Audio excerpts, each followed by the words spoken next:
Yo sé que habían contado que yo no iba a venir hoy, estaban cruzando los dedos. Que el profe no venga, que esté en cama tirado con 29 de fiebre, que no puede levantarse. Que no se muera, porque no conviene, pero esté lo suficientemente lisiado como para no poder venir y que me dé 1 o 2 semanas para acomodar. Lo siento, no soy ni de faltar, o sea, no me gusta faltar.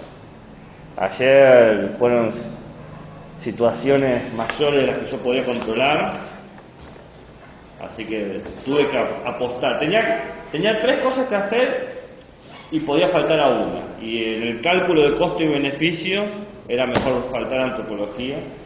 Cuando mandé el mensaje estaba trabajando, ya me sentía mal. Después me recosté, tomé lo que tenía que tomar y ¿a qué hora? A las 5 ya estaba trabajando hasta las 9 de la noche de vuelta. Entonces, necesitaba un pulmón y no sabía cómo. La única forma era que yo me sentara y esté tirado en el piso, con las luces apagadas. Entonces decidí, por suerte fue un día de práctica que se podía resolver de una manera más sencilla.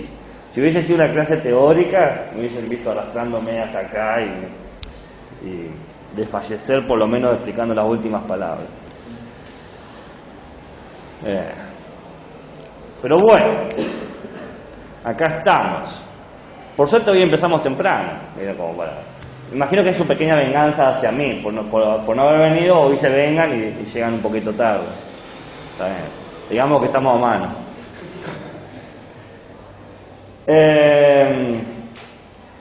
Estamos en la recta final. Ustedes lo saben, lo están sintiendo, les está soplando en la nuca, está ahí. Y acá el compañero me estaba contando que encima han aparecido unas complicaciones con respecto a las correlatividades de algunos de ustedes. No dio nombres, así que no lo acuchillen en la salida ni nada por el estilo. Pero quiero dejar en claro algo, o ofrecerles algo. Ustedes tienen que saber que para regularizar la materia, yo acepto trabajos hasta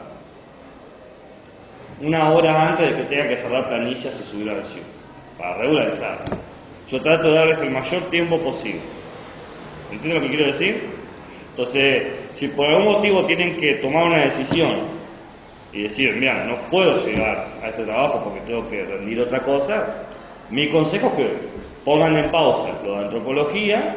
No es que no sea importante, pero nada, hay que negociar. Pero no digan, listo, perdí la materia. Eso es lo que yo no quiero que piensen. Les he mandado un mensaje a todos porque yo soy así, yo soy de persecuta. Digo, necesito esto, pero no es que esté ni enojado ni ofendido, sino para que sepan que tengo un registro de su avance y trato de evaluarlo en relación a eso.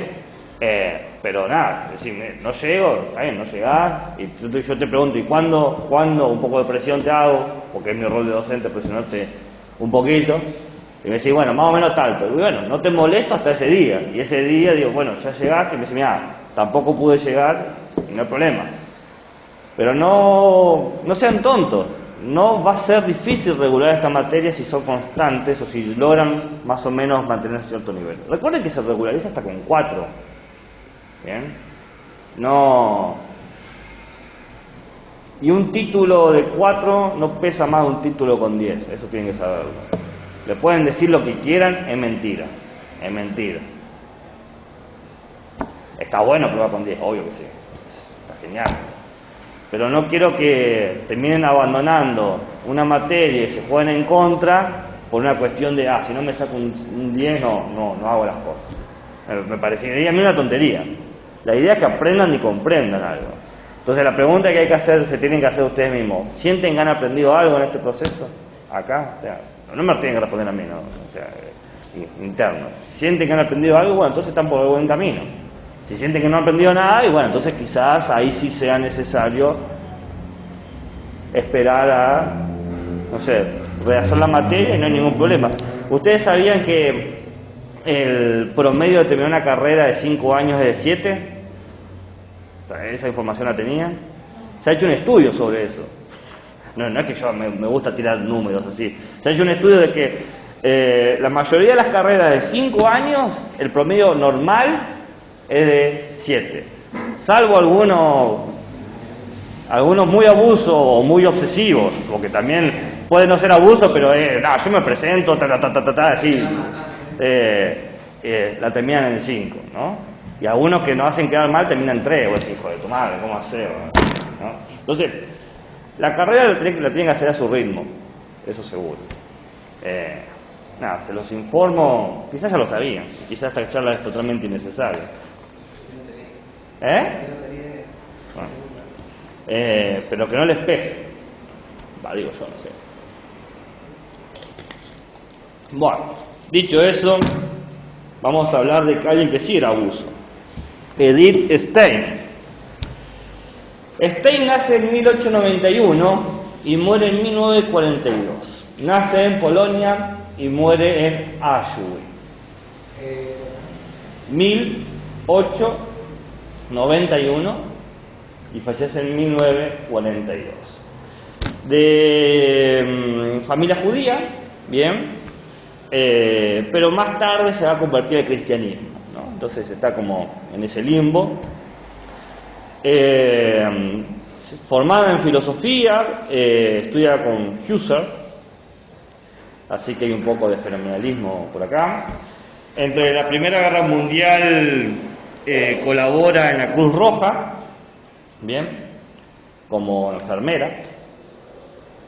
Casualmente ella termina su colaboración en la Cruz Roja en 1915 y en 1916 publica su tesis doctoral sobre filosofía de la empatía. Hay gente que relaciona los puntos. Yo no soy especialista en Stein, así que no voy a decir más que lo que estoy diciendo. Con su doctorado sobre un trabajo fenomenológico de la empatía, empieza a trabajar con Husserl, profesora asistente, el cargo más alto que va a tener ella en toda su vida. Un profesor asistente sería como un jefe de trabajos prácticos. Bien, si quieren ponerle como un nivel así. ¿Por qué nunca logró trabajar más? ¿Por qué puede ser? ¿Por qué puede ser?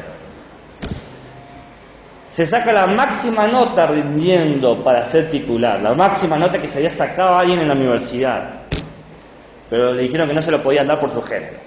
Las mujeres no podían sacarse tan buenas notas y las mujeres no podían, no importa que se la haya sacado, o sea, no importa que Husserl mismo se haya metido y haya dicho le tienen que dar la titularidad a esta persona.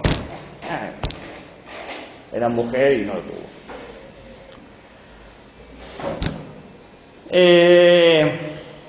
Trabaja durante 6 años con Husserl, de 1916 a 1922, y en el 1922 se convierte al cristianismo. Hay varias formas de interpretar esta conversión. La más popular, pero no necesariamente la más plausible, es que estaba leyendo la biografía de la Cruz, ¿cómo se llama? ¿Cómo? Juan de la Cruz. No, es una mujer. Santa Teresa de Ávila. Es de la Cruz. ¿Es Ávila de la Cruz, ¿Es Ávila de la Cruz? No me dé la información por la mitad. Bueno, alguien de la Cruz. Y es mujer. Ella se llama Teresa. Entonces debe ser Teresa de Ávila, como decís vos. Bueno, lee la biografía de ella y parece que algo le despierta. Yo como no conozco mucho esa línea, porque se convierte y empieza a dar clases de filosofía, literatura, teología en los monasterios. Su meta es instruir a las monjas y a todas estas personas, ¿no? Entre 1929 y 1933 conoce a Heidegger, se fascina con el pensamiento heideggeriano, pero después se desencanta. Hay como un momento de fascinación y un momento de desencanto. Quizás, 1929-1933. Quizás, a ver, no está escrito en ningún lado, no hay ninguna carta que lo diga, pero quizás el nazismo tiene algo que ver. No dice me aburrí de Heidegger porque era muy nazi, pero como que las fechas empiezan a concordar. Bueno, tiene que escapar, obviamente, y para escaparse ella y su hermana se juntan a las Carmelitas Descalzas y se van a Holanda, a un convento a Holanda, y sigue trabajando, ¿no? Y más o menos está en Holanda hasta 1940, 1942, ¿no? Esos 2 años, hasta que la Alemania nazi invade Holanda con todo éxito y conquista. Entonces, ¿qué hacen? Hacen una persecución de todos los judíos convertidos y de todos los judíos y todos los romaníes. En ese momento Stein sabía que la guerra estaba sobre las puertas, no era, obviamente Stein no era ninguna tonta por ser quien es, y ya cuando escuchemos más sus pensamientos nos vamos a dar cuenta que tenía una cabeza muy aguda. Sabía que esta guerra no era simplemente una guerra de límites, sino era ideológica y suponía torturas, y no creía que las noticias de los campos de concentración era mala propaganda, sino que creía que realmente existían. Entonces empieza a entrenar su cuerpo para los campos de concentración. Empieza a pasar hambre, o sea, hace como, ¿cómo se dice cuando vos te ayuno? No, bien. Empieza a dormir en camas de piedra, hace como todo un entrenamiento. No sabemos si el entrenamiento le sirvió, pero a la vista está que la atraparon y la llevaron a Auschwitz. Y se calcula, tengo la fecha acá, porque que el 7 de agosto de 1942 es probablemente el día que Edith Stein murió en una cámara de gas en Auschwitz. Bueno, ahí está. Eso es. Entonces, esa es la vida de Stein. Una persona... mira, acá también tengo anotado de quién era la Teresa Dávila de la Cruz. Tenés razón. ¿Qué se siente tener tanta razón? También creo que perteneció al movimiento de las sufragistas. Bueno, ya vamos a hablar de eso, porque viste que estamos haciendo nuestros pequeños tweets con las clases, pero eso va a ser para los últimos 10-15 minutos. No, hay algo de eso. Bueno, ¿hasta qué hora tenemos clase hoy? 5:45. En una hora tenés que dar.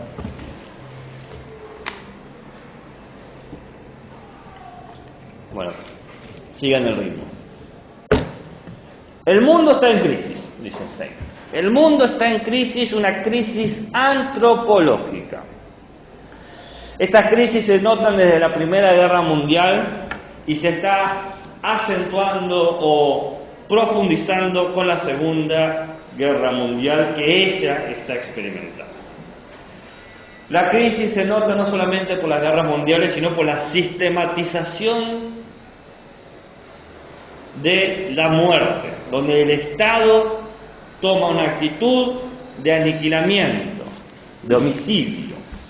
Bien, dice Stein que cada país de Europa, tanto, digamos, el aliado y el eje, no importa el bando, están caracterizados por un nacionalismo agresivo que termina generando un sistema de muerte, de aniquilamiento, de etnocidios, donde se matan por raza, por cultura. Se encierran a los indeseables, a los apátridas, o se los desplaza, se los expulsa. Lo que deja para Einstein un sentimiento vacío de la humanidad. ¿Cuál es el sentido de la vida? ¿Qué hace digno a una persona? ¿Cuál es la naturaleza del humano? Si no tendemos la mano ante los que no tienen casa. Apátria significa sin patria, ¿no?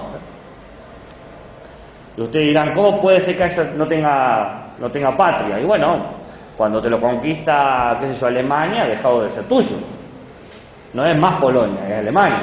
Pero yo tengo un DNI de Polonia, y lo siento. Polonia no existe más. Usted verá. Puede entrar a este lindo campo de concentración o puede escapar por la frontera. Entonces el polaco que dice, bueno, voy a escapar. Es decir, no me conviene estar ahí. Y llegás a un lugar y dice, bueno, te vamos a recibir. Te recibimos en dos maneras. O puedes entrar a este lindo campo de concentración, pero vos no estás en contra de los nazis. Sí, yo estoy en contra de los nazis, pero defiendo mi país. ¿Vos qué sos? ¿Sos inglés o sos polaco? Polaco. Tus opciones son esas.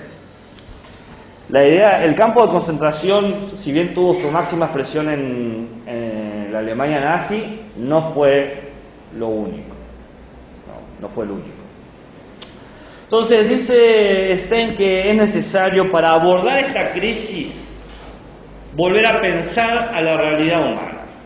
Pero pensar la realidad humana de manera práctica, material, no andarse con vueltas. Por ejemplo, no tomar el idealismo, este neocantiano, estos kantianos de porquería, que no piensan en la realidad humana, sino que piensan en el sujeto trascendental.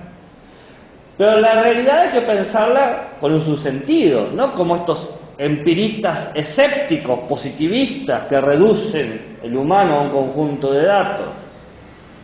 No, hay que pensar la realidad más o menos como dijo Husserl, en las cosas mismas, lo que son las cosas, cómo el humano es y cómo el humano se percibe. Pero no podemos caer en el tonto error de Husserl, ¿no?, de pensar el humano desde el egocentrismo, desde el ego.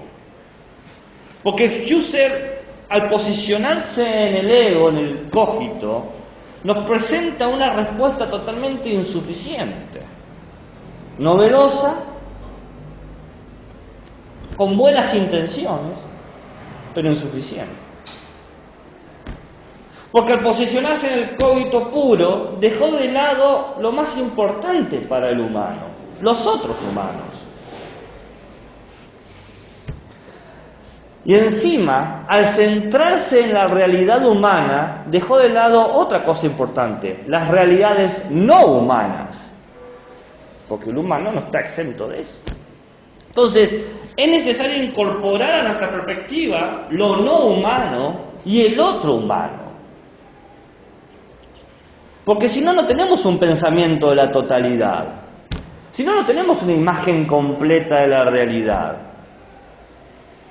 Para dar una mirada desde afuera de lo propiamente humano, hay que mirar desde el humano con los otros humanos y desde lo no humano.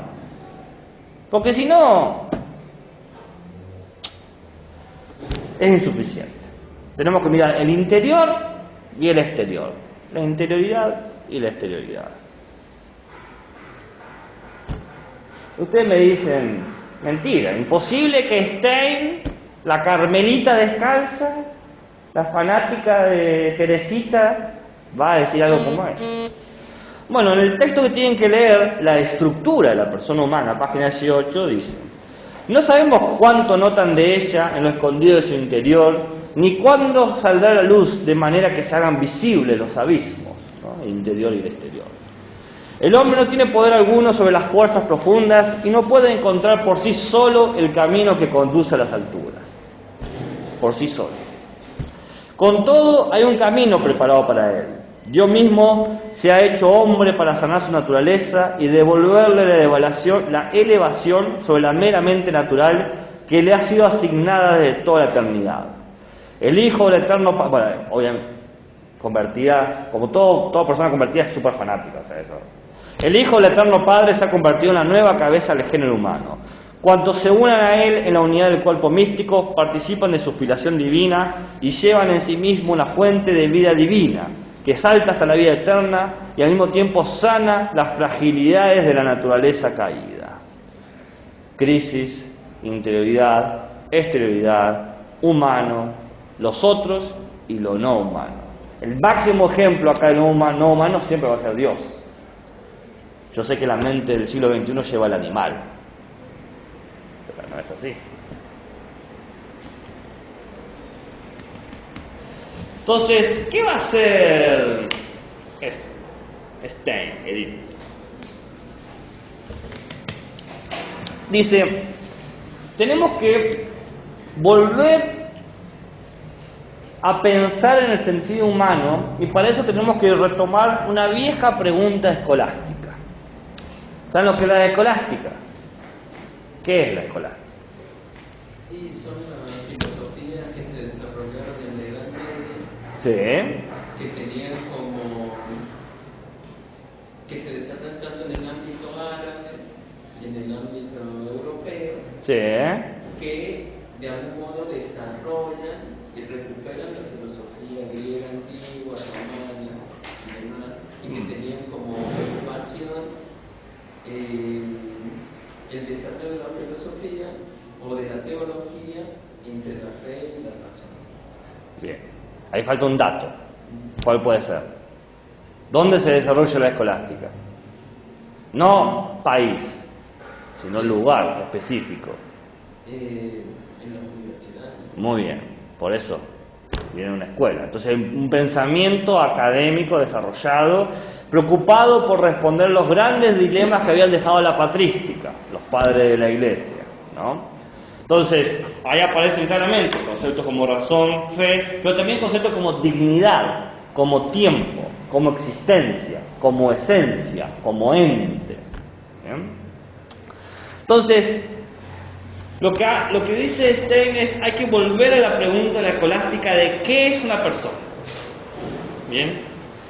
Pero no una persona en el sentido que hoy en día algunos remanentes de la escolástica siguen tratando de mantener, como es persona antes de, qué sé yo, de la concepción, construcciones así que se hacen. Nada de eso, olvídense, eso no existe, ni siquiera se plantea acá, no traten de generar ese anacronismo, ¿bien? No, hay que pensar los elementos que constituyen el sí mismo, lo que soy, punto, ¿bien? Entonces dice Stein, para poder responder qué es la persona, para poder responder qué es el sí mismo, necesitamos tres filosofías, ¿no? Por suerte estoy yo, Edith, y les vengo a resolver estas cosas, pues si no fuese por mí esto no avanza. Digo yo que diría yo, no. En realidad era Ruth Midi, no decía esas cosas. Pero me la imagino a Stein diciendo, esto es así. Husserl, Aristóteles y Santo Tomás. ¿Bien? Con Husserl ya tenemos la cuestión fenomenológica. Yo les dije, a las cosas mismas, que es lo que hace que la misma persona sea sí mismo. Aristóteles, bueno, porque Aristóteles ofrece una comprensión del acto, de la acción del humano. Si recuerdan sus clases de filosofía antigua, Aristóteles distingue entre acto y potencia. Bien, entonces, qué sé yo, la potencia de la madera es ser silla a través del acto eficiente del carpintero y se convierte en la silla, ¿no? Bueno, la cuestión es que parte de la persona es una potencialidad que se tiene que desarrollar a través de actos. ¿Bien? Con Santo Tomás, o el pensamiento tomista, si quieren pensarlo, tiene que ver con el problema de la alteridad. Que nosotros un poco lo vimos en relación a cómo nos relacionamos con otros tiempos, con las otras temporalidades. Porque la pregunta es, ¿cómo vincularme con el otro? Y la respuesta va a ser, bueno, para vincularte con el otro necesitas algo tan básico que es el tiempo. Pasar tiempo con el otro.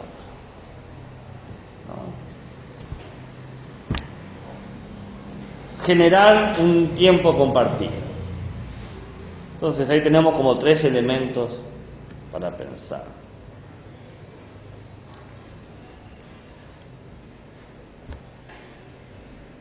De alguna manera, con Stein tenemos que Su problema ante la crisis antropológica, el pensar al humano que se encuentra en una situación de vacío, de dolor, de agonía, es pensar a la persona como un sujeto espiritual, un sujeto abierto, un sujeto que tiene como central a sí mismo su persona. Es decir, alguien que actúa a través del tiempo, generando vínculos, generando relaciones. Para ordenar esto, Stein dice, lo que hay que hacer en realidad es avanzar en el lugar en el que Husserl no avanzó. Porque como hemos visto cuando hablábamos sobre la comunidad de mónadas y el problema del otro en Husserl, ¿no? Husserl tiene un verdadero problema. Ya a defender tanto el cogito esto, el cogito lo otro, que a relacionarse, a pensar el otro es un verdadero problema, le cuesta mucho resolverlo. Y hay gente que dice que no lo resolvió. Entonces, Edith Stein parte de ahí. Pero ¿cómo parte? ¿Va a hablar del otro? ¿Va a hacer un alter ego? ¿Va a pensar? No, dice no. Para poder pensar al otro hay que pensar desde el sentimiento, desde las emociones. La palabra que utiliza ella es desde la empatía. Porque el sujeto no es simplemente un yo puro, ¿bien? Sino es una relación, una interrelación subjetiva que no se agota con lo racional. No, hay elementos psicológicos y físicos cumpliendo un rol, es decir, generando una situación de individualización.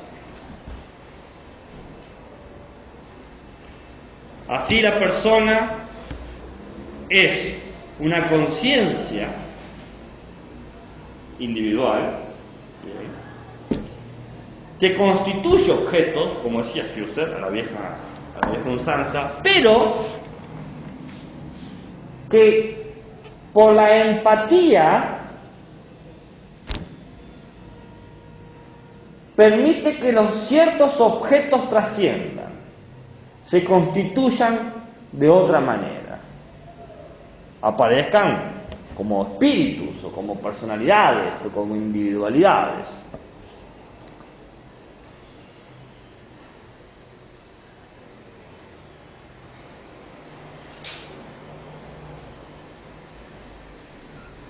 La persona nunca es un objeto completo ni una identidad abstracta completa, ¿no? No es ni todo cuerpo ni todo mente. En realidad, dice Stein, es anterior a toda esa objetividad y toda esa espiritualidad o individualidad, ¿no?, o mentalidad. No se confundan, en este punto no hay una imagen de Dios jugando, ¿eh? Si bien la palabra espíritu puede hacer pensar eso, todavía no ha llegado. Va a llegar, porque bueno, ella sí creyente, pero todavía no. Sino, cuando se habla de espíritu, es pensar que el humano es capaz de hacer más cosas y de experimentar más de lo que actualmente está haciendo y de lo que actualmente está experimentando. La espiritualidad es eso, hay más. La espiritualidad es la expresión de la potencia de la persona. Les dije que había Aristóteles. ¿Lo dije o no lo dije? De esta manera, el humano tiene más cosas para hacer. No es todo lo que ha hecho. Pero tampoco hay que confundirse.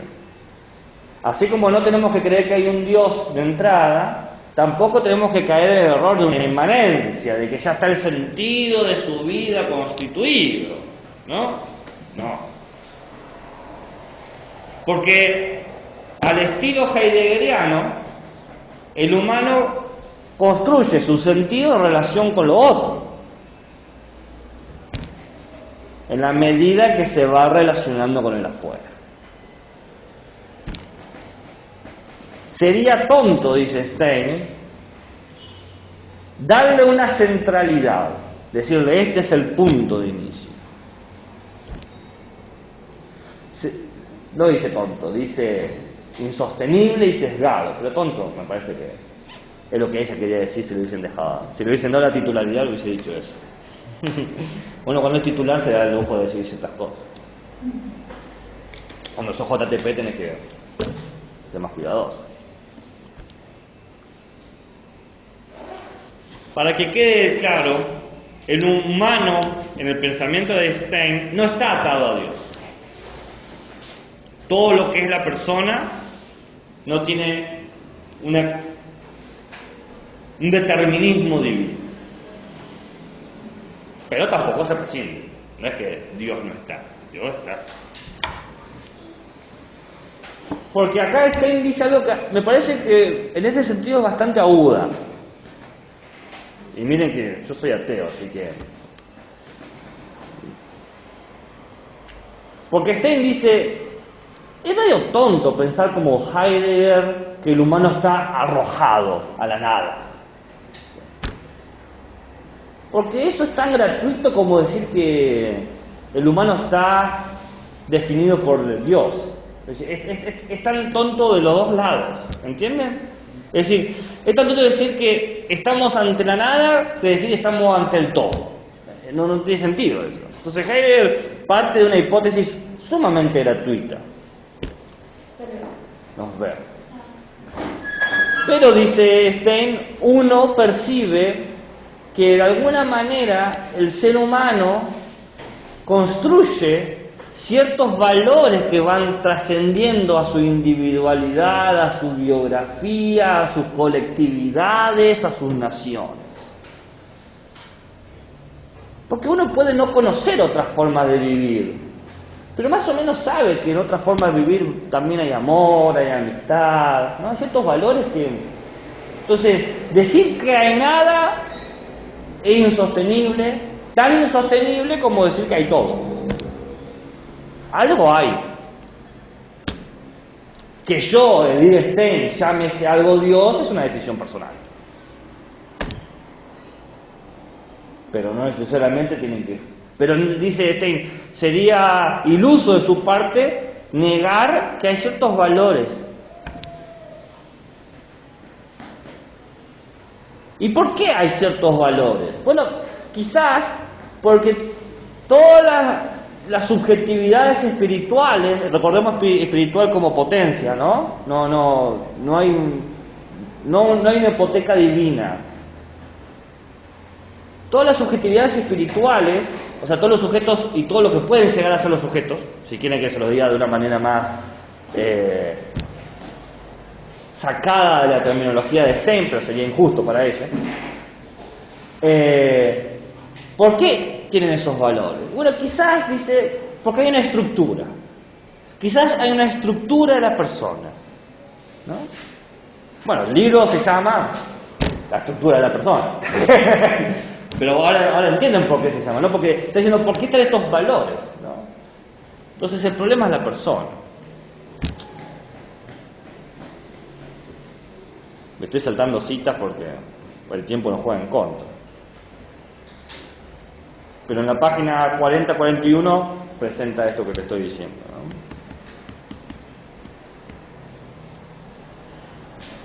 Entonces, lo que va a proponer para pensar la estructura de la persona va a ser una antropología espiritual. Pregunta de examen. ¿Qué entiende Stein por espiritual?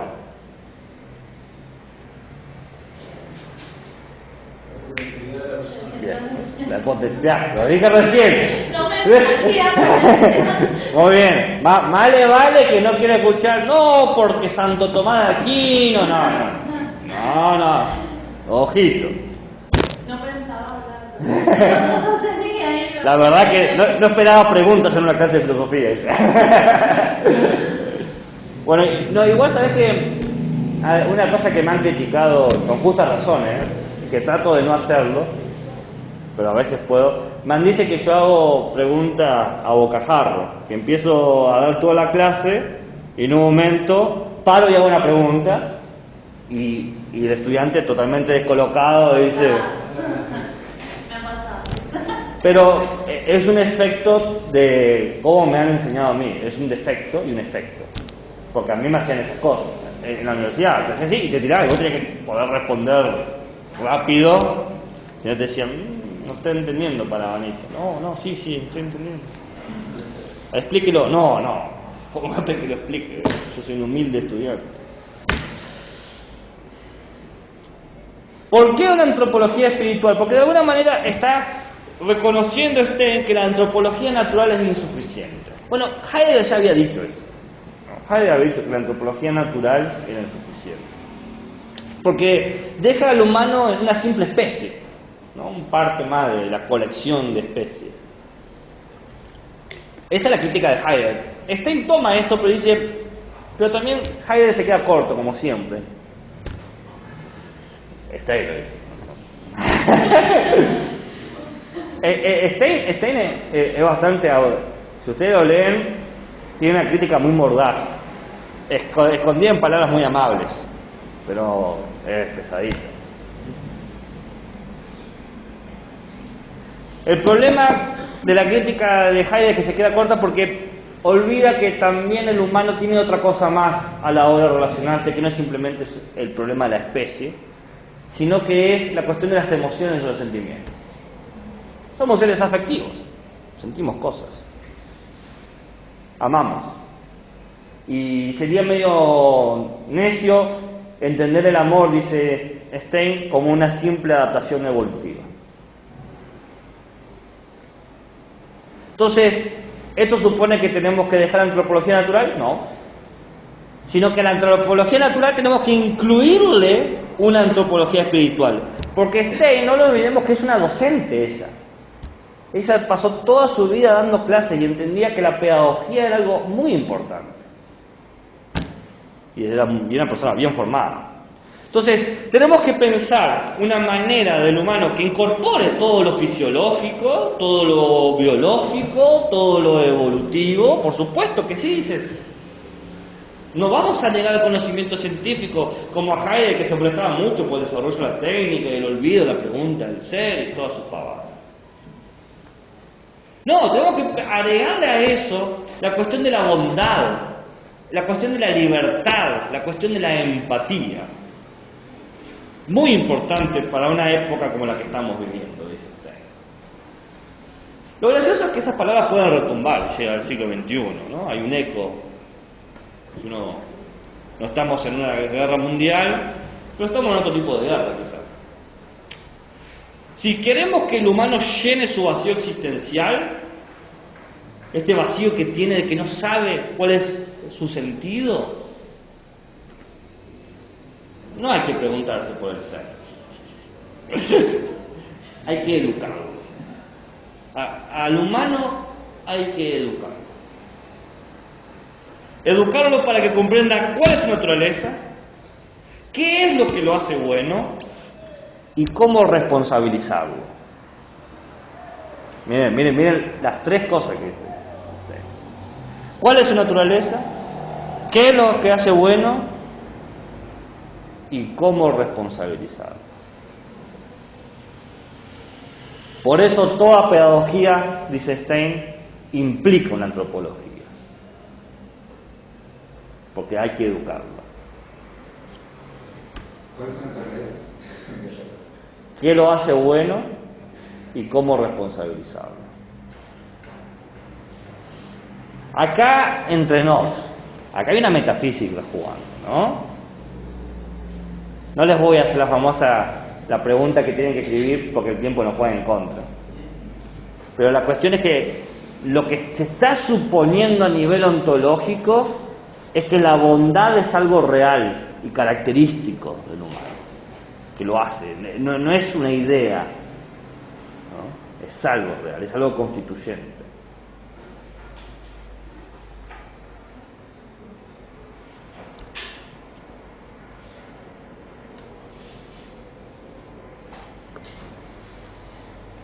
¿Qué está buscando? Vale, pero esto es un poquito, No, es que no poner la responsabilizarlo. Pero no es una pregunta, es una afirmación. ¿Cómo responsabilizar? Tendrá en ese sentido. Pero son afirmaciones, se tiene que responsabilizar, se tiene que reconocer como bueno, ¿bien? Y entender su naturaleza. Porque la pregunta en realidad es ¿cómo llenar el vacío existencial? Esa es la pregunta. Por lo tanto, comprender a la persona humana supone un doble trabajo. Conocer su naturaleza interna y conocer su naturaleza externa, ¿no? La interioridad y la exterioridad. La exterioridad tiene que ver... Bueno, vamos por partes.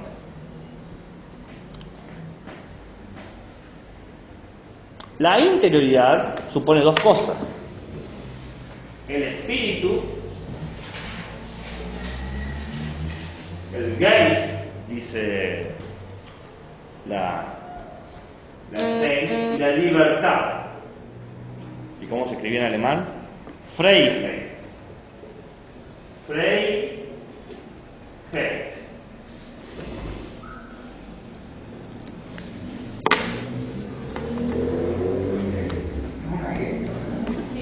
Geist, G-E-I-S-T.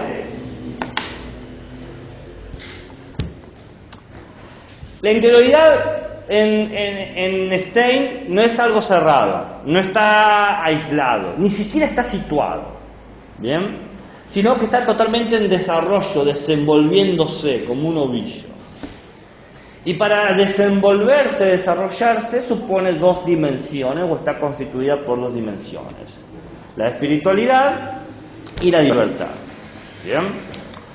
La espiritualidad, ¿no?, que tiene que ver con esta potencialidad de la que estábamos hablando, vamos a precisarlo ahora. ¿Bien? ¿De qué manera opera esta potencialidad? De manera dialógica, es un diálogo. ¿Bien?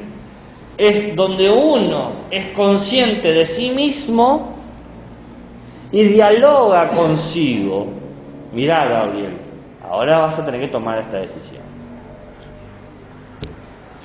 Es lo que hace que una persona sea una persona, porque es como te mostrás con decisiones conscientes que estás tomando para lograr realizar las cosas que quieras realizar.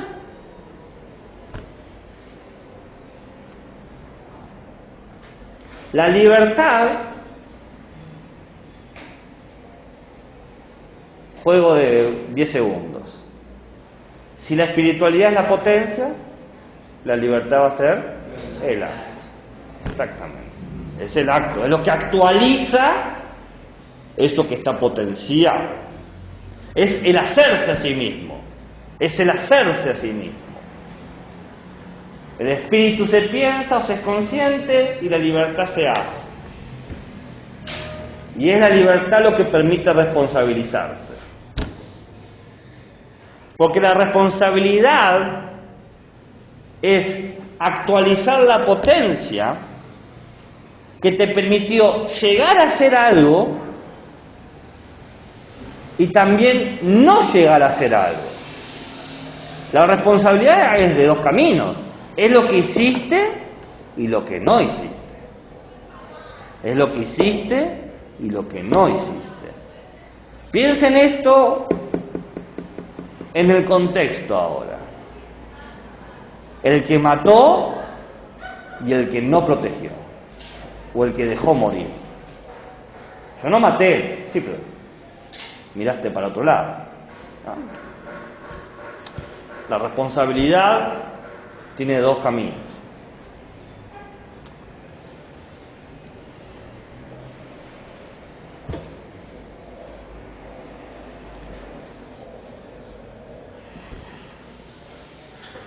Tengo buenas citas, pero no me da el tiempo. En la página 37-38 habla sobre el interior y la exterioridad.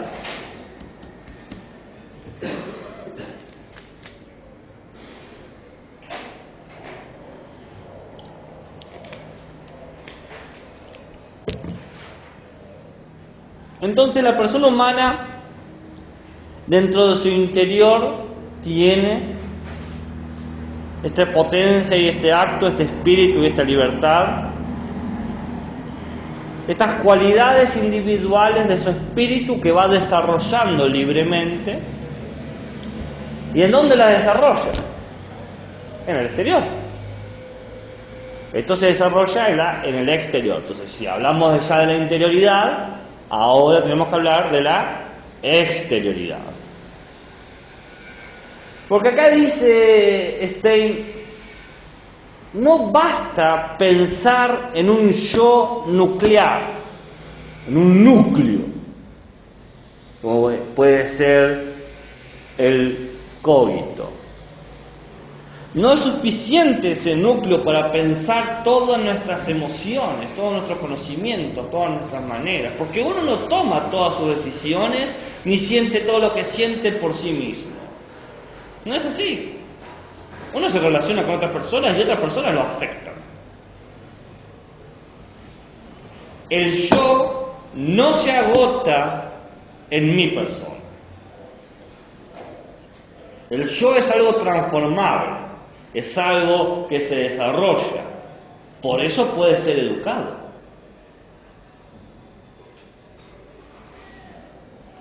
Vamos, el yo es algo dinámico, que va ganando conciencia sobre sí mismo. Y en estos caminos de conciencia también hay que aceptar que por lo tanto hay cosas que desconozco de mí mismo. Donde hay luz, hay oscuridad. Penumbra, dice eso. Donde hay luces y penumbras. Elementos inconscientes de mi personalidad que hasta a veces son potencias de lo que puedo ser y que tampoco he llevado al acto. Quizás puedo ser mejor de lo que estoy siendo y no me percato de eso.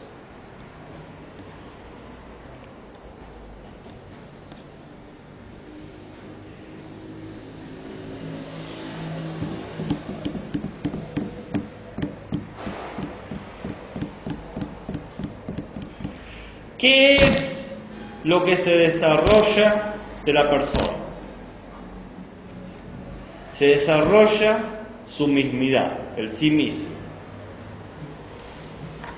Pero este sí mismo se desarrolla de una manera personal o personalizada. ¿Qué quiere decir? Cada uno se relaciona con el mundo a su manera. ¿Se entiende? Cada uno se relaciona al mundo a su manera. Como la canción esa que dice: y me solté el cabello, me viste de peinar, y todos me miran. Ella está totalmente posicionada en el mundo de una manera individual. ¿No conoces ese tema? Temor. Estaba pensando, justo en ese tema cuando empezó. Es que sí. Ella cansada, dice, le gritó la puerta, se liberó totalmente.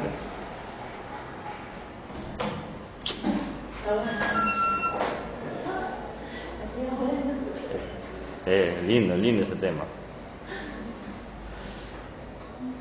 En ese desarrollo de las personalidades, en la manera de que uno se va personalizando en el mundo, lo hace a través de un acto cotidiano, todos los días. Todas las decisiones cotidianas, las prácticas cotidianas. Y eso va generando, dice Stein, un carácter, una conducta, te forja una conducta. Y esa conducta va permitiendo un hábito que va expandiendo tu interioridad hacia el exterior. Claro, porque vas testeando maneras de ser y vas diciendo, bueno, me voy gustando de esta manera. Y en esa forma, en mantener esas prácticas, aumenta también mi responsabilidad, porque no es algo que hice una sola vez, sino que lo hago de manera repetida, constante. Constantemente hay cosas que hago y constantemente hay cosas que dejo de hacer, porque siempre son dos vidas.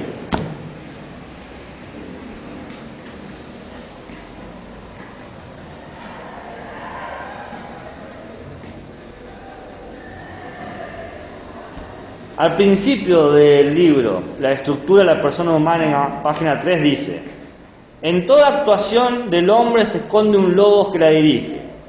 Es muy difícil reproducir en la lengua moderna el significado que encierra el sustantivo logos, como resulta patente los esfuerzos de Fausto para encontrar una traducción certera de este término. Con logos nos referimos, por un lado, a un orden objetivo de los entes en lo que está incluida la acción humana. Aludimos también a una concepción viva de este orden, que le permite conducirnos en su praxis con arreglo al mismo. Con su praxis con arreglo al mismo. Su praxis con arreglo al mismo. Cómo actúo para formarme a mí mismo. Y si no se entendió, da un ejemplo. El zapatero está familiarizado con la naturaleza del cuero y con los instrumentos para trabajarlo, ¿no? Ahí tienes un claro ejemplo. El zapatero todos los días remienda zapatos, entonces el zapatero tiene un ojo para el cuero y sabe qué cuero es bueno, y quizás a nosotros nos ponen con un cuero y no sabemos si es un buen cuero, un mal cuero, si está bien curtido, está mal curtido, yo no sé, ¿no?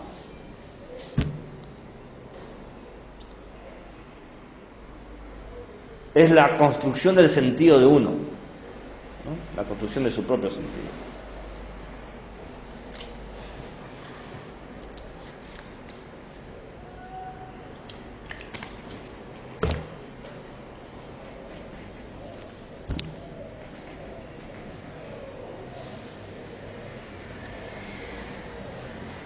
Para Stein, su antropología, en esta inclusión de lo natural y lo espiritual, tiene un sentido particular, que es un sentido teológico. Teológico no en el sentido de hay un Dios preocupado por nosotros, sino teológico en el sentido de que el humano tiene un fin para cumplir. Tiene un fin. Ese fin se replica incansablemente en cada uno de nosotros, pero ese fin no es igual para todos. Porque ese fin es desarrollarte a ti mismo. O sea, hay un fin que es desarrollar tu interioridad en el exterior, constituir tu personalidad, presentar todo lo que es potencia de tu estructura en un acto continuo. Es decir, actuar con libertad, actuar con tu libertad. Ese es el fin. Actuar libremente, pero no una libertad coaccionada. Tu cosa. No puedo repetirlo textual, pero la idea es básicamente que en el humano opera por su estructura un fin, que es desarrollar todo lo que es internamente en el exterior. En ese mismo sentido, pero en otro registro o otro nivel, decimos actuar con tu libertad, ser lo que tú libremente serás. Entonces dijo que porque tiene un sentido teológico, Sí. pero no con un Dios, sino con un fin. Claro. ¿Será teleológico? Teleológico. ¿Dije teológico? Sí. Teleológico. Claro. Gracias por la corrección. Es teleológico. Claro, porque teológico es con Dios. Teleológico. Ahí tiene más sentido, entonces.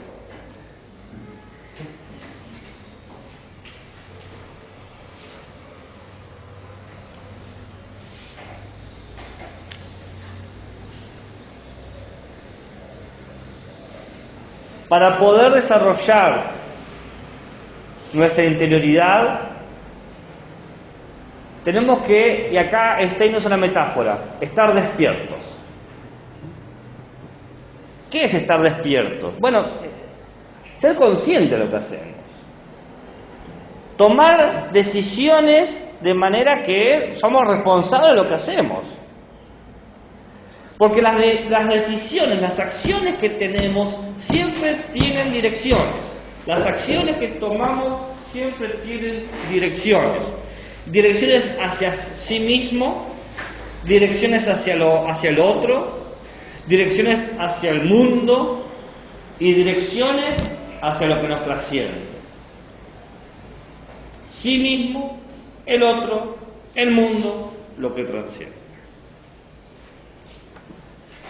Algunos encuentran una similitud con esto, con la cuaternidad de Heidegger, pero no vamos a detenernos en eso. A lo sumo se les menciona cuál es la cuaternidad. No sé si escucharon una vez la palabra cuaternidad de Heidegger. Es un mambo místico. Es los mortales, los dioses, el cielo y la tierra. Esa es la cuaternidad, ¿no? Y en el centro, el ser. Fuera de eso, lo interesante de Stein es que dice que nuestras acciones tienen direcciones, van creando sentidos. ¿Bien? Por lo tanto, para Stein, las acciones humanas, cualquiera sea, siempre tienen implicaciones éticas. Siempre tiene implicaciones éticas. No existen acciones neutrales. Esto no es un dualismo donde, qué sé yo, tenemos que elegir entre el bien y el mal, entre el alma y el cuerpo. No. Sino es la idea de que como todo lo que hago repercute en los cuerpos míos y los demás, tengo que ser muy consciente de lo que hago. Y cuando digo cuerpo estoy pensando eso porque ella dice la corporalidad, porque ella piensa en un espíritu encarnado. Hay otros que encuentran en Stein una cercanía con Bergson, con la encarnación de la conciencia. Pero como no se leyeron, son contemporáneos, pero no se leyeron, ella habla de la corporalidad del espíritu y Bergson habla de la encarnación de la conciencia. La conciencia hecha carne y ella habla del espíritu hecho cuerpo. Quedará para la tesis doctoral de alguno de ustedes, acaso. Entonces, soy persona porque tengo un cuerpo personal, por eso soy persona. Porque tengo un cuerpo personal donde todas las decisiones, el hábito, las conductas, las relaciones, me van moldeando, me van atravesando. Cómo me visto, cómo me paro, cómo me muevo, los gestos que hago. Y tengo un cuerpo que puedo moldear y configurar libremente, porque ¿saben qué es lo que decía Stein? No es locura, miren esta frase que dice. Es mi cuerpo y tomo las decisiones sobre mi cuerpo. Qué loca, Por suerte la gente ya no dice esas cosas, pues no. Andás a ver, una de esas. Y vos decís, ¿por qué la perseguían? Porque tenía los ovarios bien puestos. ¿Qué decías, perdón? Estaba... Claro, exactamente. Pero es que es lo que está diciendo ella. Pero lo está diciendo... ¿Y si se hacía? Pero es una... Es bastante vanguardista para su momento. Y tan necesario para el momento de ahora. El ejercicio de mi cuerpo demuestra quién soy libremente. Entonces, si vos querés ser, tenés que tener control sobre tu cuerpo. Mirá qué idea tan sencilla. Porque solamente a través del cuerpo se ve el espíritu actuar. El cuerpo es el instrumento del espíritu consciente.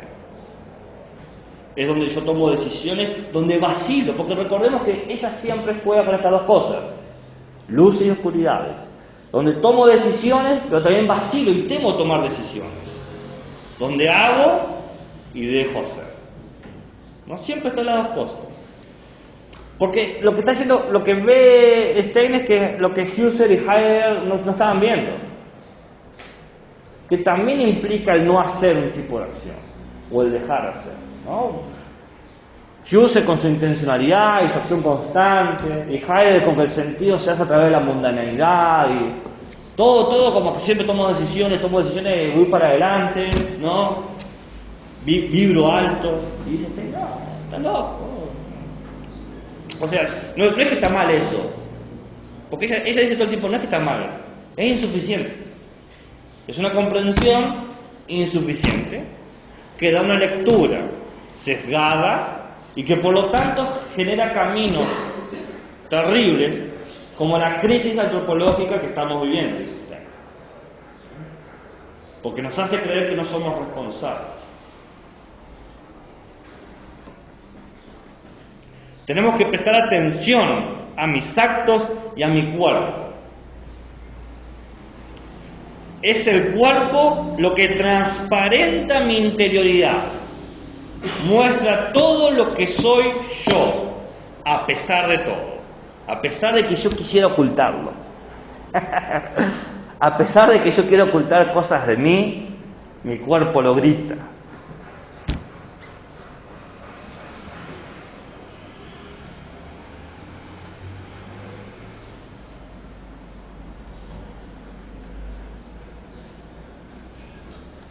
En la página 55 dice, es una existencia abierta, abierta hacia afuera, y abierta hacia afuera puede contener todo el mundo, porque siempre es en relación.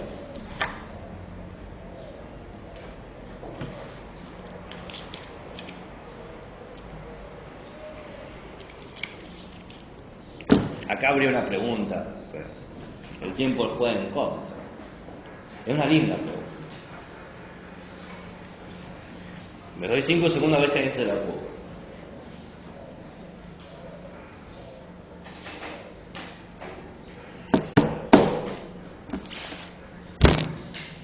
Si quién soy es tan evidente, se transparenta tanto con mi cuerpo, supone algo. Supone que otro puede verme, ¿no? La pregunta sería, ¿cuál es la consecuencia de tener cuerpo? Es que te podemos ver. Te podemos ver. Pero ese poder ver, en el pensamiento de Stein, no es un infierno como para Sartre. Sartre decía, el infierno es el otro. Dice, no. Otra mirada necia. Otra mirada de husserliana. Pues bueno, no olvidemos que Sartre era un husserliano. No, porque ese poder ver es una potencia. Es una potencia y yo requiero de esa potencia para generar otros actos, porque la meta, recordemos, ¿cuál es el fin? Ser todo lo que podemos ser. Y si parte de mis posibilidades es que me vea al otro, tengo que actualizar esa posibilidad. Tengo que generar un vínculo. Tengo que relacionarme. El otro es necesario para mi desarrollo profesional. Personal. Y bueno, profesional también, ¿no? Entre todas las cosas personales está la profesión.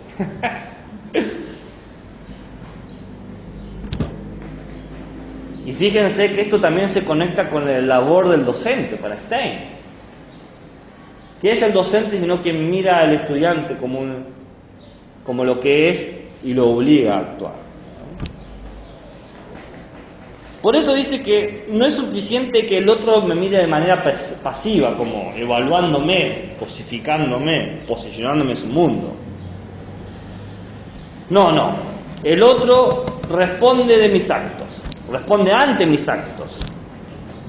El otro juzga si yo hago bien o si hago mal.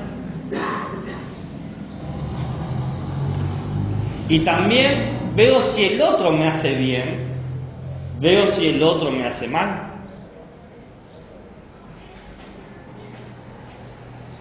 ¿Y cómo puedo saber si le hago mal o bien al otro? Y hay que estar despierto, o sea, hay que mirar con atención. ¿Qué tenés que mirar con atención? La interioridad del otro. Ver lo que el otro es.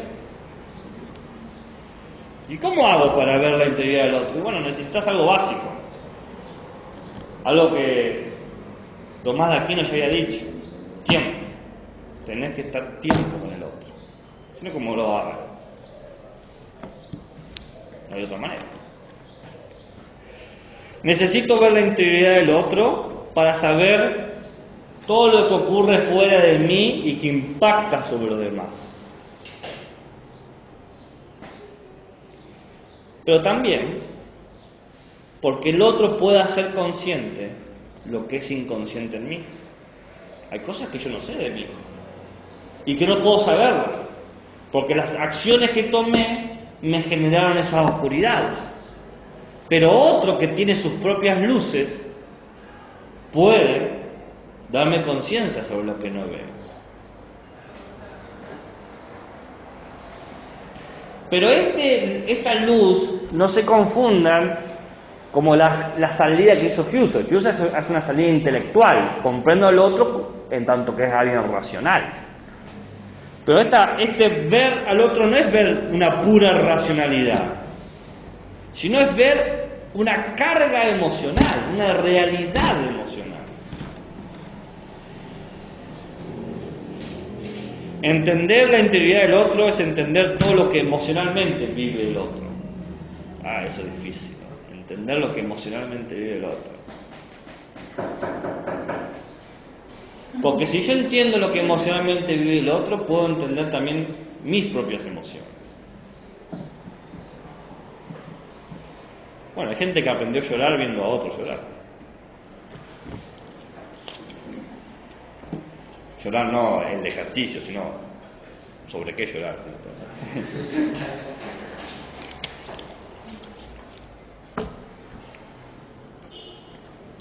Nosotros nos encontramos con el otro siempre en nuestras experiencias, en nuestras prácticas cotidianas.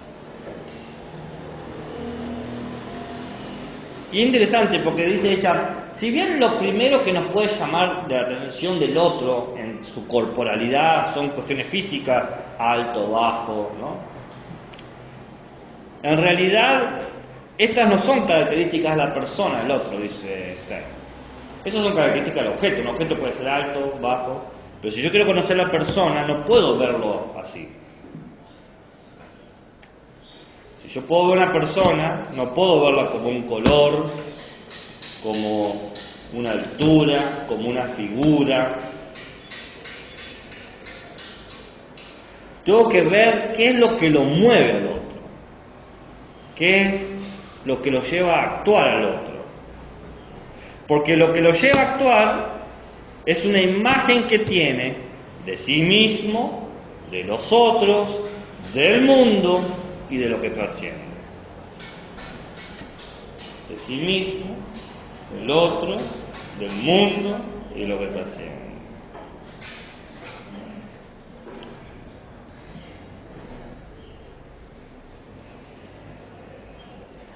El otro revela que estamos en un comercio constante de pensamientos, acciones y sentimientos. De sí mismo, del otro, del mundo. Es la misma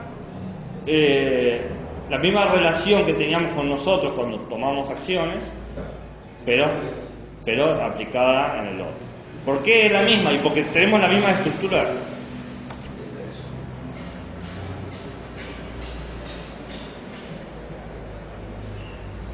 Un comercio de pensamientos, acciones y emociones. Un comercio suena medio feo, dice Stein. Entonces le vamos a poner una palabra más adecuada. ¿Qué palabra creen que puede ser? No. No. A ver, tercera vencida. Una palabra que presenté al principio de la clase y que todavía no expliqué.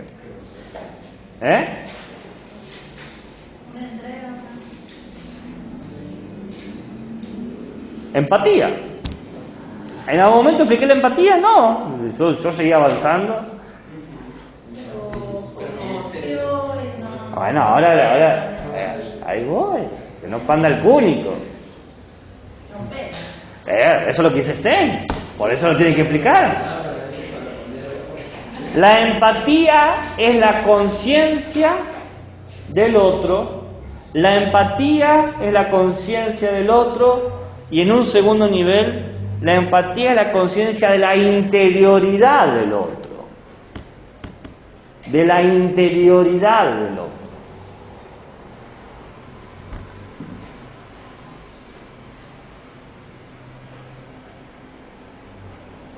O sea que sería depender como el otro actúe con nosotros, nosotros vemos como es. ¿Vemos? ¿Qué vemos? Vemos su imagen. En estas 4 cosas. Cómo se relaciona con sí mismo, con los otros, con el mundo y con lo que le recibe. Esa es su interioridad. Vamos. Todos nosotros, dice Stein, al vernos, al pasar tiempo, nos damos cuenta más o menos qué imagen tienen de sí, de los otros, del mundo y de lo que trasciende. ¿No?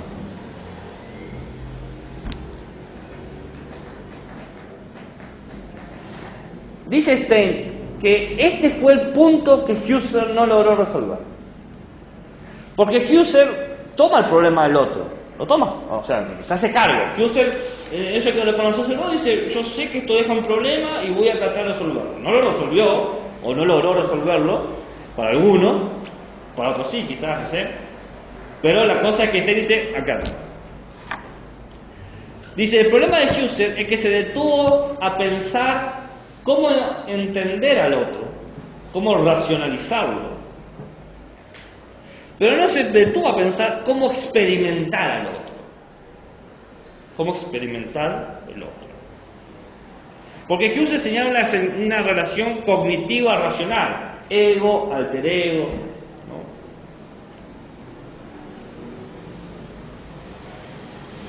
Pero si yo siento como mío emociones que no son mías,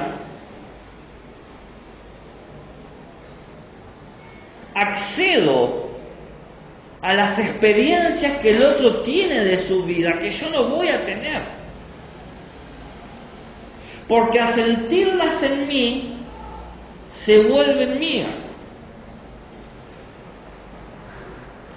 Siento como original algo que no era original mío. Siento como mi dolor lo que no es mi dolor. La empatía es una herramienta muy poderosa, constitutiva de la bondad humana. La empatía, como esta conciencia entre el otro, tiene 3 elementos, 3 componentes, 3 dimensiones. Representación, inmersión y síntesis.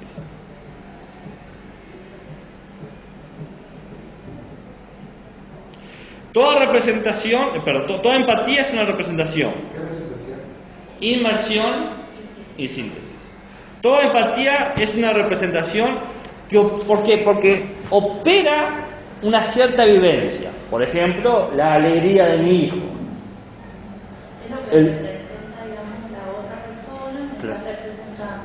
Y ahí yo tengo que entrar en esa representación de esa persona, tomar una decisión. Va por ahí, sí. Ya la última parte, ahí hay que afinarlo un poquito, pero va por ese lado. O sea, eso me lleva a entender al otro. Sí.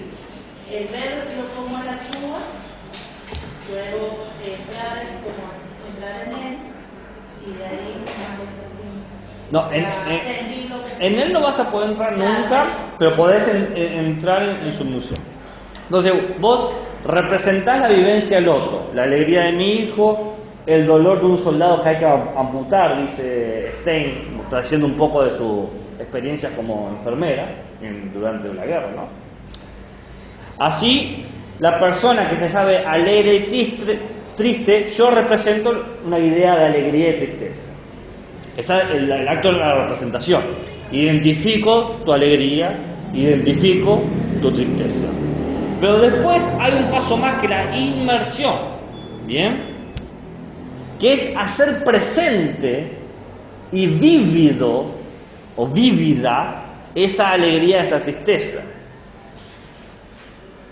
Entonces, no solamente comprendo la idea de alegría o de tristeza, sino que entiendo, y fíjense lo que dice Stein, su proyecto, la manera en que se lanza su manera de ser en esa dirección. Por ejemplo, la alegría. Esa palabra proyecto es claramente heideggeriana. Me propongo ser esto, ¿no? Me eyecto, me tiro hacia adelante, ¿no? Como cuando uno se tira directamente una emoción y queda atrapado por ese mar de emociones, ¿no? Y llora desconsoladamente, o está tan alegre que casi ninguna noticia puede bajarlo, ¿no? Entonces la inmersión es cuando yo presento eso y se crea una síntesis.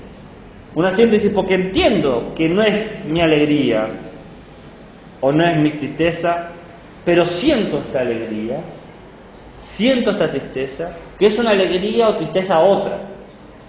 No es mía, pero está en mí ahora. No es mía, pero está en mí.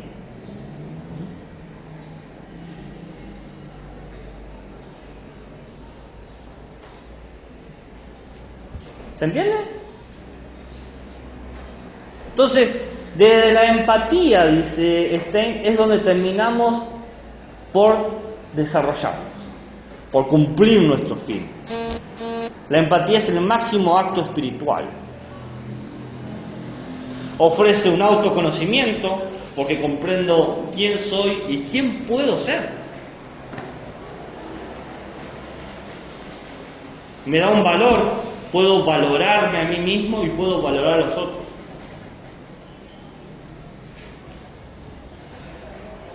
La empatía también ofrece, y acá sí llega Dios, la oportunidad de una reflexión religiosa. Porque tengo que pensar, dice Stein, ¿cuál sería la máxima representación de empatía? Y Dios es amor, ¿no? Dios aparece como la empatía pura. Entonces, autoconocimiento es uno de los caminos que ofrece la empatía. Reflexión religiosa es otro de los caminos que ofrece la empatía.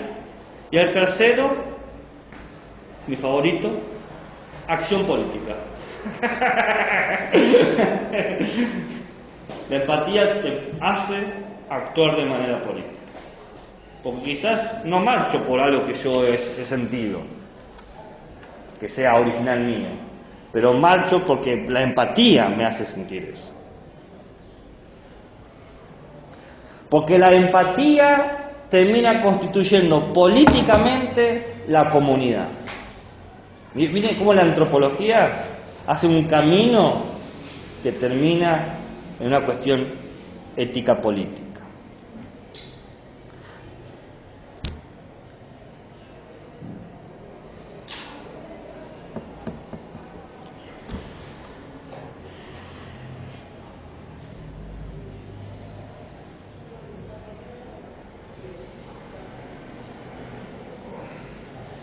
En esta comunidad tenemos que crear, dice Stein, las herramientas jurídicas para que todas las personas posibles puedan desarrollar su libertad.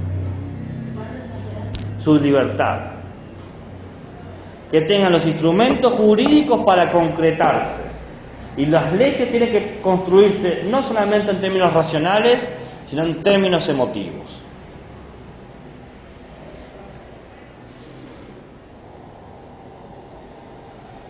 Porque nadie es solamente lo que es, porque todos son algo más. Y basta de eufemismo, dice Stein. Porque no existe acción, oficio o profesión que pueda ser desempeñada por un hombre que no pueda ser desempeñada por una mujer. Porque ninguna mujer es lo que se dice que es todo lo que se puede ser. No se es solo una mujer, dice Stein. Ella opera como un humano completo, un valor digno de configurarse como persona. Está picante.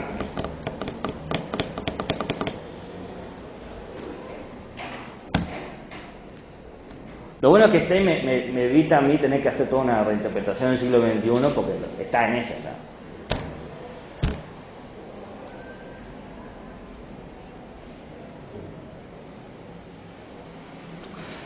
Una última idea.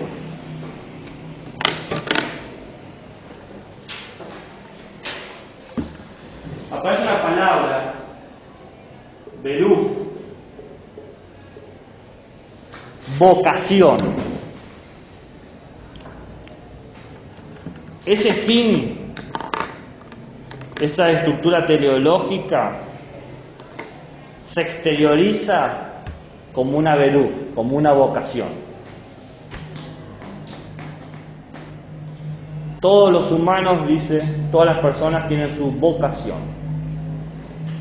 Profesión, trabajo, labor, modo de vida, misión que considera propia. Y la mujer, como cualquier otra persona, dice Stein, tiene que poder configurar su vida en relación a su vocación, cualquiera esta sea, para poder transparentar toda su interioridad. Y para eso necesita tener control sobre su cuerpo, porque la única manera de transparentar la interioridad es con el cuerpo. Y dice, esto no es una cuestión de oposición feminismo versus conservadurismo. Dice, esto no es una cuestión así, no es una cuestión de tener, estoy en contra de o a favor de, sino es una cuestión de responsabilidad para las personas, ¿no? Nadie debe tener ningún obstáculo para llegar a ser persona, dice. Nada. Todos tenemos que esperar, o sea, primera idea, nadie debe tener ningún obstáculo para llegar a ser persona. Y lo segundo, todos tenemos que esperar que empaticen con nosotros. Y viceversa, que nosotros empaticemos con los otros. Debe haber una cuestión de ayuda mutua, de entrega, de ofrecer nuestro amor a alguien tan frágil como yo. Y les leo la última cita y terminamos. Página 24-26. La comprensión únicamente será posible cuando el alma se exprese libremente, de modo que el proceso originario de despliegue y la configuración que discurre de adentro hacia afuera no sufra interrupción alguna. En un niño en el que no se haya puesto trabas a su desarrollo, podemos contemplar este libre fluir de la vida. La mirada, los gestos, las palabras espontáneas de ese niño son el espejo de su alma, todavía no empañado por nada. Por nuestros días, ni siquiera los niños más pequeños que acuden a la escuela están siempre libres de trabas. Muchos de ellos han sido intimidados, de modo que se recluyen, se aíslan. Ya no pueden o no quieren desplegar su personalidad y expresar la libertad. La mirada del educador rebota en ellos como si chocase contra una pared. No será fácil. Solo la mirada del amor, de un amor educador, bien consciente de su responsabilidad, auténtico, dirigido al niño, terminará descubriendo una brecha por la que penetrar y al cabo derribar los muros de esta fortaleza. Educación, antropología, política. Bueno, es tarde, ya hay que irse.